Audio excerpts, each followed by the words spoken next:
అటు అల్లు అర్జున్ హైకోర్టును ఆశ్రయించారు. హైకోర్టులో క్వాష్ పిటిషన్ దాఖలు చేశారు. సోమవారం వరకు తనను అరెస్ట్ చేయొద్దని విజ్ఞప్తి చేశారు. సాయంత్రం 4 గంటలకు అల్లు అర్జున్ క్వాష్ పిటిషన్ను హైకోర్టు విచారణ జరపనుంది.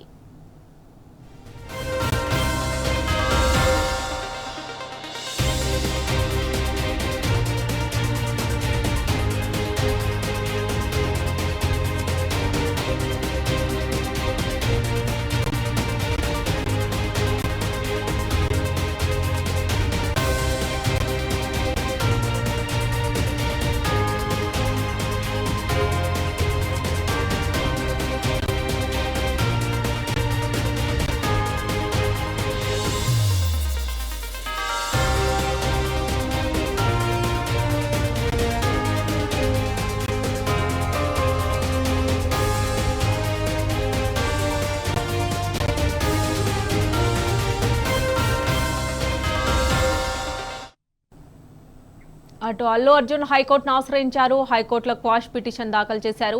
సోమవారం వరకు తనను అరెస్ట్ చేయొద్దని విజ్ఞప్తి చేశారు. సాయంత్రం 4 గంటలకు అల్లు అర్జున్ క్వాష్ పిటిషన్ పై హైకోర్టు విచారణ జరపనుంది. ఇక మరిన్ని డీటెయిల్స్ మా ప్రతినిధి భాస్కర్ అందిస్తారు. భాస్కర్, అల్లు అర్జున్ ఏదైతే క్వాష్ పిటిషన్ దాఖలు చేశారో దాన్ని ఈ రోజు సాయంత్రం 4 గంటలకు విచారణ జరపనున్నట్లుగా తెలుస్తుంది. డీటెయిల్స్ ఏంటి?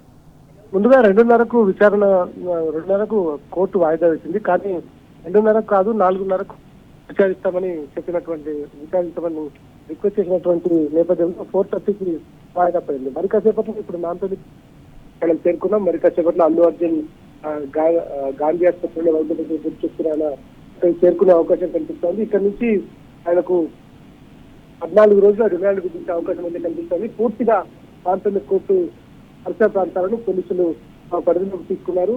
భారీ బందోబస్తు నడుమ అల్లు అర్జున్ నాంపల్లి కోర్టు తరలిస్తున్నారు. చుట్టుపక్కల ఉన్నటువంటి వారందరినీ కూడా ఇక్కడ నుంచి ఖాళీ చేయిస్తున్నటువంటి పరిస్థితి కనిపిస్తోంది. మొత్తం 10 వాహనాల్లో అల్లు అర్జున్ తరలిస్తున్నారు. సివి ఆనంద్ హైదరాబాద్ పోలీసు కమిషనర్ చెప్పారు. తొక్కిసలాటకు కారణం అల్లు అర్జున్ సమాచారం ఇవ్వకుండా రాదు, అందుకని ఆయన అరెస్ట్ చేశామని చెప్తున్నారు. ఎక్కడా ఎప్పుడు లేని విధంగా వాళ్ళ తెలుగు సినిమా ఇండస్ట్రీకి సంబంధించినటువంటి వారి జరుగుతున్నటువంటి వరుస ఘటనలు అయితే ప్రజలను కొంత విచారానికైతే గురవుతున్నటువంటి పరిస్థితి కనిపిస్తోంది.